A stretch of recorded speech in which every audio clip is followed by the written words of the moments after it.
أهلا بحضراتكم من جديد.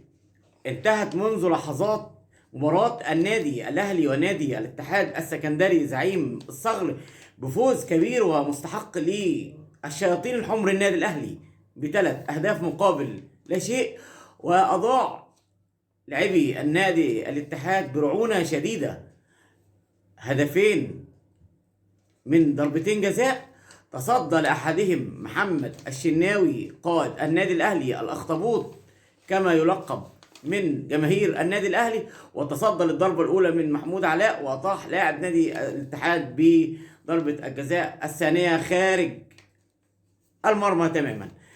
مستر كولر المدير الفني للنادي الأهلي النهارده قال بعد المباراة في المؤتمر الصحفي، قال ان هو غضب شديد من لاعبي النادي الاهلي، لانه كان ممكن ان، وكمان قال كابتن مستر كولر المدير الفني للنادي الاهلي ان كان ممكن النادي الاهلي ان هو نبه على لعيبه النادي الاهلي بين الشوطين، وقال ان احنا لازم نستغل الفرص. ويبدو بالفعل ان النادي الاهلي بدأ في مرحله جديده مع مستر كولر المدير الفني للنادي الاهلي، وهو مشروع بالفعل مدرب للنادي الاهلي على خطى مانويل جوزيه المدير الفني للنادي الاهلي في عصره الذهبي.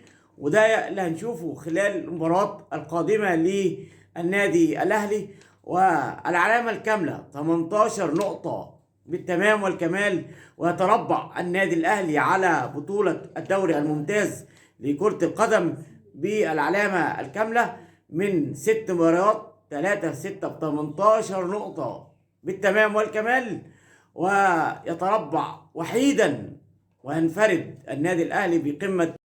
كمان النهارده كان في قرعة بطولة الأمم الأفريقية للأندية، والنادي الأهلي النهارده وقع في مجموعة صن داونز والقطن القطن الكاميروني والهلال السوداني.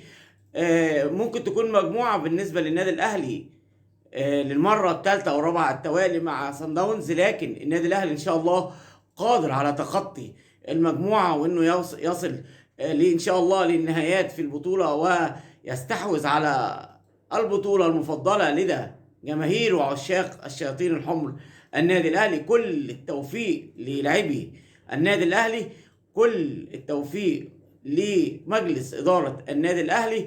النهاردة كمان مش هنسى قبل ما اختم مع حضراتكم التشجيع المثالي لجماهير النادي الأهلي في استاد الأهلي والسلام، ومساندة قوية جدا جدا من جماهير